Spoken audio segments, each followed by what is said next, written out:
Hello, welcome to education therapy. बच्चों, यहाँ पर आज हम क्लास 8 के कुछ महत्वपूर्ण बहुविकल्पी प्रश्न हल करेंगे साइंस सब्जेक्ट के। तो चलिए स्टार्ट करते हैं बिना किसी देरी के। तो फर्स्ट क्वेश्चन यहाँ पे हम देख रहे हैं, कोशिका की खोज किसने की? तो कोशिका की खोज यानी सेल्स, जो ह्यूमन बॉडी में सेल्स पाए जाते हैं, जो ह्यूमन एक सजीव के निर्माण की जो इकाई होती है, इकाई कही जाती है, उसकी खोज सबसे पहले किसने की थी? तो यहाँ पे हमारा सही आंसर क्या होगा? रॉबर्ट हुक ने की थी। ठीक है, फर्स्ट ऑप्शन करेक्ट होगा। ऐसे ही सेकंड क्वेश्चन पे आते हैं। सेकंड क्वेश्चन क्या पूछ रहा है, अलेक्जेंडर फ्लेमिंग ने 1928 में किस पहले प्रतिजैविक की खोज की थी? तो अलेक्जेंडर फ्लेमिंग ने किसकी खोज की थी निम्न में से? तो यहाँ पे पेंसिलिन, ठीक है, पेंसिलिन जो है इसकी खोज की थी। ये एक प्रकार का प्रतिजैविक था। ठीक है, तो इसको रिलेट करने के लिए मैंने थोड़ा सा ऐसे बना दिया है। यहाँ पे जैसे पेंसिलिन लिखा है ना, तो पेंसिलिन का क्या होता है? पी से पेंसिलिन शुरू होता है, और एफ यहाँ पे अलेक्जेंडर छोड़ देंगे, एफ फ्लेमिंग, एफ से फ्लेमिंग, पी एफ, इसको पी एफ पढ़िए तो पी से पेंसिलिन, एफ से फ्लेमिंग। ठीक है, इस तरह से आप थोड़ा रिलेट कर सकते हैं, याद कर सकते हैं। चलिए आगे देखते हैं अगला क्वेश्चन। बिजली मिस्त्री हाथ में रबड़ के दस्ताने पहनकर काम करता है, क्योंकि क्या कारण है ऐसा? सामान पकड़ने में सहायता होती है? बिल्कुल नहीं, ऐसा कुछ नहीं है। हाथ में जलन नहीं होती है? यह भी गलत है। हाथ में बिजली का झटका नहीं लगता? तो ये बात सही है, हाथ में बिजली का झटका नहीं लगता। आखिरी वाला भी पढ़ते हैं, हाथ में घर्षण नहीं होता, ये भी गलत है। तो यहाँ पे हमारे जो थर्ड वाला ऑप्शन है ये सही है। ठीक है, कौन सा? थर्ड वाला करेक्ट है, यानी उस इंसान को झटका ना लगे इसलिए वो हाथ में रबड़ का दस्ताना पहनता है। इसके बाद नेक्स्ट क्वेश्चन पे आते हैं। किशोरावस्था में लड़कों के उभरे हुए स्वर यंत्र का नाम है। लड़कों में जो उभरा हुआ स्वर यंत्र होता है उसका क्या नाम होता है? तो उसको हम क्या कहते हैं? कंठमणि कहते हैं।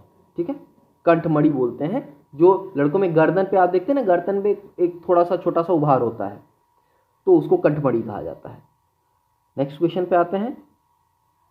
वे जंतु जो सीधे शिशु को जन्म ना देकर अंडे देते हैं उन्हें कहते हैं, यानी ये क्या पूछ रहा है प्रश्न में? पूछ रहा है कि अंडे देने वाले जंतुओं को हम क्या कहते हैं? तो अंडे देने वाले जंतुओं को हम क्या कहते हैं?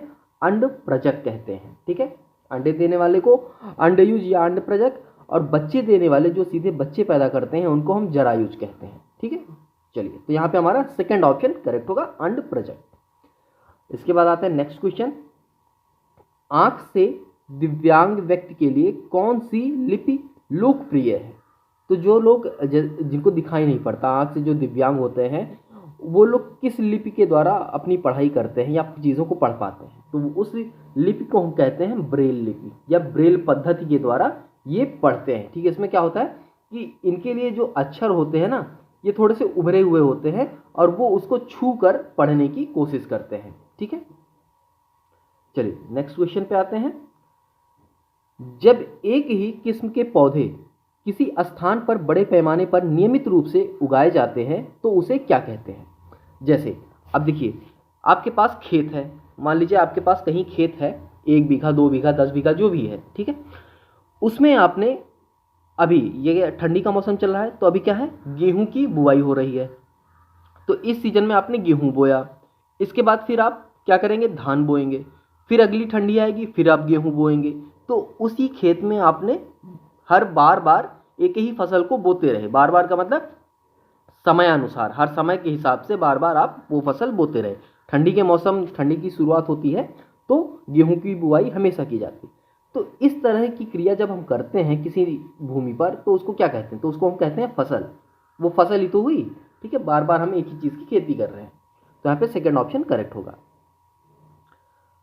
अगला है, निम्न में से कौन प्राकृतिक उपग्रह है? तो 4 ऑप्शन है यहाँ पे, इनमें से प्राकृतिक उपग्रह कौन है? आर्यभट्ट? नहीं, आर्यभट्ट कृत्रिम उपग्रह है।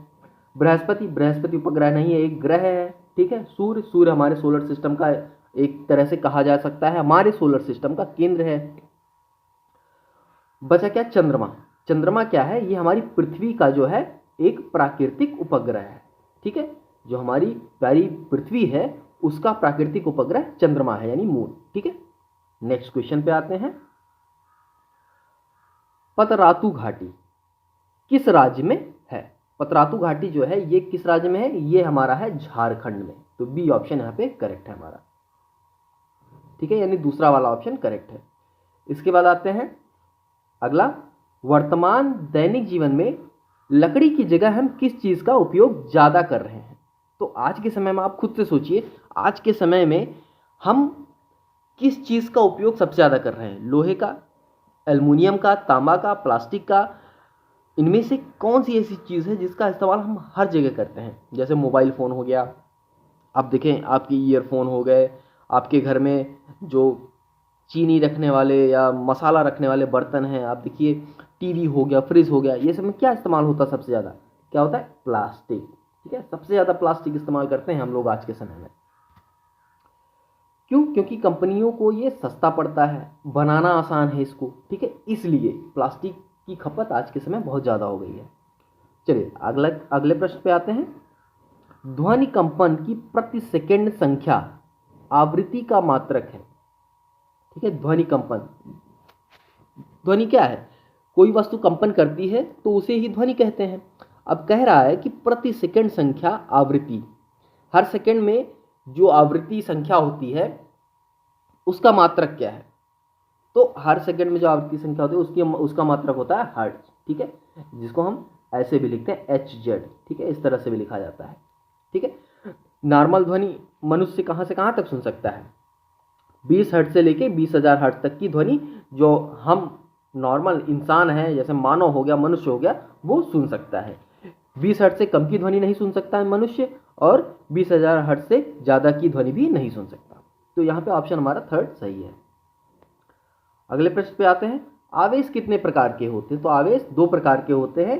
एक आवेश होता है धन आवेश, एक होता है ऋण आवेश। ठीक है, ये 2 तरह के आवेश होते हैं। अगले प्रश्न पे आते हैं।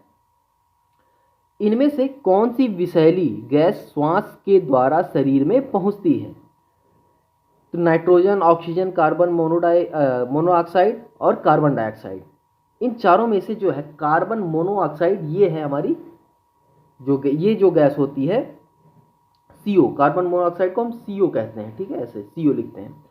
तो ये ऐसी गैस है जो सांस के द्वारा शरीर में पहुंचती है, और ये बहुत ही नुकसानदायक या विषैली गैस है। ठीक है, अगर आप देखिए कार्बन मोनोऑक्साइड अगर आपके कमरे में मौजूद है, लगातार मौजूद हो रही है, और आप सो गए, तो आप सोते सोते ही मर जाएंगे, आपको पता भी नहीं चलेगा, दम घुट के आप मर जाएंगे।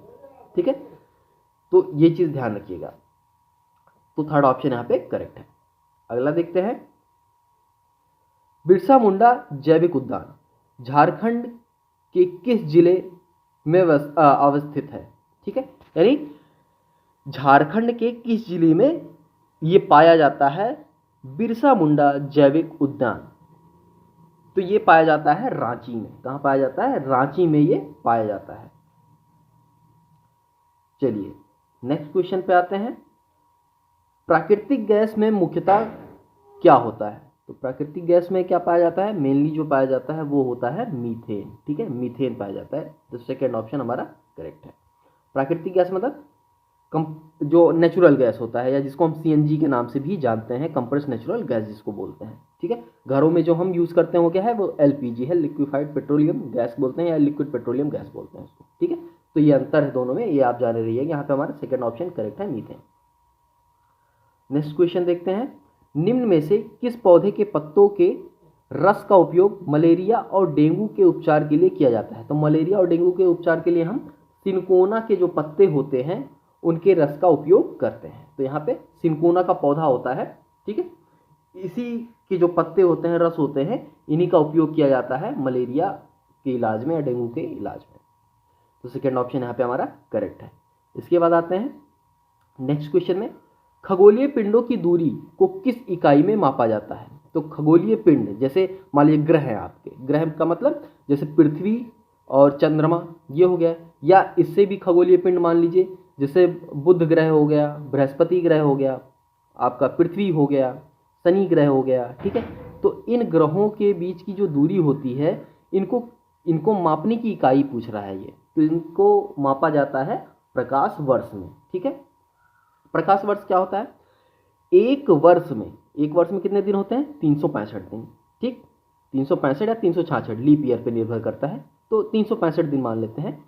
तो 365 दिन अगर एक साल में है तो क्या होगा? एक जो प्रकाश है, जो लाइट की होता है, एक वर्ष में प्रकाश द्वारा जितनी दूरी चली जाती है उसको हम कहते हैं एक प्रकाश वर्ष या प्रकाश वर्ष। ठीक है, तो ये आप जान लीजिए, एक वर्ष में प्रकाश द्वारा चली गई दूरी को ही हम एक प्रकाश वर्ष कहते हैं। तो ये आप जान लीजिए, थर्ड ऑप्शन यहाँ पे करेक्ट हमारा, प्रकाश वर्ष इसका मापक इकाई होता है। तो यहाँ पे ये कुछ महत्वपूर्ण प्रश्न थे। उम्मीद करता हूँ आपको ये सारे प्रश्न अच्छे लगे होंगे, जानकारी पसंद आई हो, प्रश्न अच्छे लगे हो तो वीडियो को ज़रूर लाइक करें, शेयर करें और चैनल को सब्सक्राइब करें, क्योंकि ऐसी ही वीडियोस आपको चैनल पे मिलती रहती हैं। तो चलिए आज के लिए बस इतना ही, मिलते हैं नेक्स्ट वीडियो में, तब तक के लिए धन्यवाद।